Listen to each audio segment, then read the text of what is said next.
આદિવાસી વિદ્યાર્થીઓ માટે આજનો દિવસ ઐતિહાસિક બની રહ્યો છે। વિજ્ઞાન સેતુ આદિવાસી સિતારે અભિયાન હેઠળ 29 જેટલા તેજસ્વી વિદ્યાર્થીઓ શ્રીહરિકોટા સ્થિત ઈસરોની શૈક્ષણિક મુલાકાતે રવાના થયા। સુરત ઇન્ટરનેશનલ એરપોર્ટ પર આજે ખુશીનો માહોલ જોવા મળ્યો હતો, જ્યારે 29 જનજાતીય વિદ્યાર્થીઓએ પોતાના જીવનની પ્રથમ ફ્લાઇટમાં ઉડાન ભરી હતી। આ વિદ્યાર્થીઓ શ્રીહરિકોટા જઈને ઈસરોના સેટેલાઇટ લોન્ચિંગ સેન્ટરની મુલાકાત લેશે અને અવકાશ વિજ્ઞાનના પાઠ ભણશે।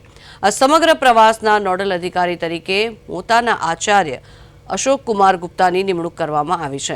આદિવાસી વિસ્તારના બાળકોમાં વિજ્ઞાન પ્રત્યે રુચિ વધે અને તેઓ દેશના વૈજ્ઞાનિક વિકાસને વધુ નજીકથી જોઈ શકે તેવા ઉમદા હેતુ સાથે આ પ્રવાસનું આયોજન કરવામાં આવ્યું છે।